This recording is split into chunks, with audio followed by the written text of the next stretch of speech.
Genesis chapter 41. Pharaoh's dreams. When 2 full years had passed, Pharaoh had a dream. He was standing by the Nile when out of the river came up 7 cows, sleek and fat, and they grazed among the reeds. After them 7 other cows, ugly and gaunt, came up out of the Nile and stood beside those on the river bank. And the cows that were ugly and gaunt ate up the 7 sleek, fat cows. Then Pharaoh woke up. He fell asleep again and had a second dream. 7 heads of grain, healthy and good, were growing on a single stalk. After them 7 other heads of grain sprouted, thin and scorched by the east wind. The thin heads of grain swallowed up the 7 healthy, full heads. Then Pharaoh woke up. It had been a dream. In the morning his mind was troubled, so he sent for all the magicians and wise men of Egypt. Pharaoh told them his dreams, but no one could interpret them for him. Then the chief cupbearer said to Pharaoh, "Today I am reminded of my shortcomings. Pharaoh was once angry with his servants, and he imprisoned me and the chief baker in the house of the captain of the guard. Each of us had a dream the same night, and each dream had a meaning of its own.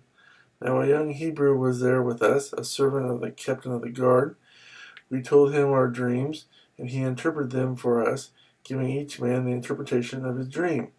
And things turned out exactly as he interpreted them to us. I was restored to my position, and the other man was hanged." So Pharaoh sent for Joseph, and he was quickly brought from the dungeon. When he had shaved and changed his clothes, he came before Pharaoh. Pharaoh said to Joseph, "I had a dream, and no one can interpret it. But I have heard it said of you that when you hear a dream, you can interpret it." "I cannot do it," Joseph replied to Pharaoh, "but God will give Pharaoh the answer he desires." Then Pharaoh said to Joseph, "In my dream I was standing on the bank of the Nile, when out of the river there came up 7 cows, fat and sleek, and they grazed among the reeds. After them 7 other cows came up, scrawny and very ugly and lean. I had never seen such ugly cows in all the land of Egypt. The lean, ugly cows ate up the 7 fat cows that came up first. But even after they ate them, no one could tell that they had done so. They looked just as ugly as before. Then I woke up. In my dreams I also saw 7 heads of grain, full and good, growing on a single stalk. After them 7 other heads sprouted, withered and thin, and scorched by the east wind. The thin heads of grain swallowed up the 7 good heads. I told this to the magicians, but none could explain it to me." Then Joseph said to Pharaoh, "The dreams of Pharaoh are one and the same. God has revealed to Pharaoh what he is about to do. The 7 good cows are 7 years, and the 7 good heads of grain are 7 years. It is one and the same dream. The 7 lean, ugly cows that came up afterward are 7 years, and so are the 7 worthless heads of grain scorched by the east wind. They are 7 years of famine. It is just as I said to Pharaoh. God has shown Pharaoh what he is about to do. 7 years of great abundance are coming throughout the land of Egypt, but 7 years of famine will follow them.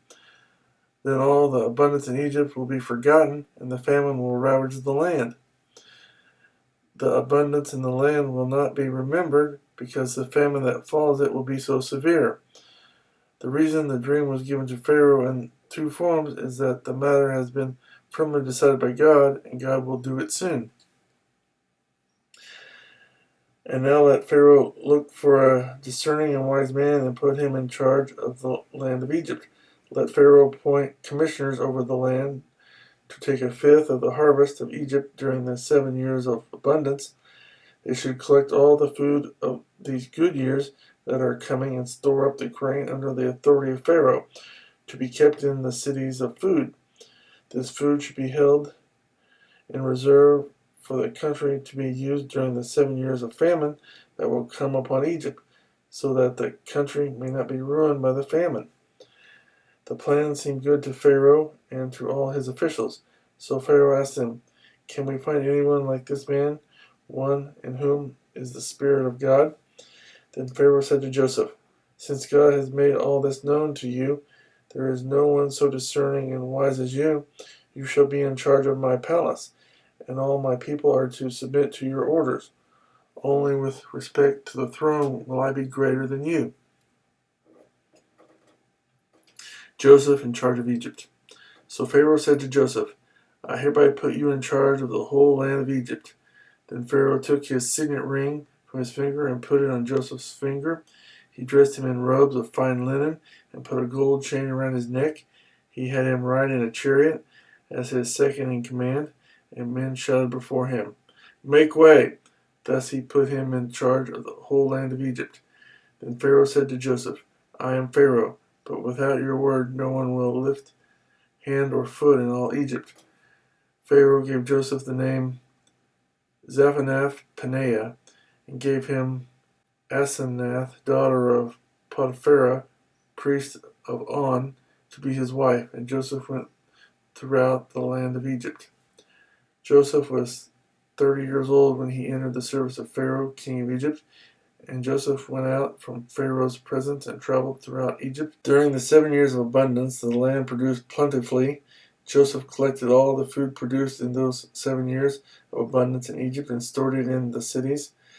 In each city he put the food grown in the fields surrounding it.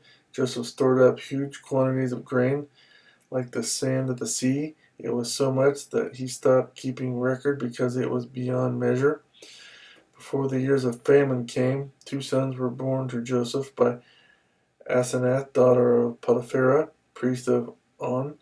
Joseph named his firstborn Manasseh and said, "It is because God has made me forget all my trouble and all my father's household." The second son he named Ephraim and said, "It is because God has made me fruitful in the land of my suffering." The 7 years of abundance in Egypt came to an end, and the 7 years of famine began, just as Joseph had said. There was famine in all the other lands, but in the whole land of Egypt there was food. When all Egypt began to feel the famine, the people cried to Pharaoh for food. Then Pharaoh told all the Egyptians, "Go to Joseph and do what he tells you." When the famine had spread over the whole country, Joseph opened the storehouses and sold grain to the Egyptians, for the famine was severe throughout Egypt, and all the countries came to Egypt to buy grain from Joseph, because the famine was severe in all the world.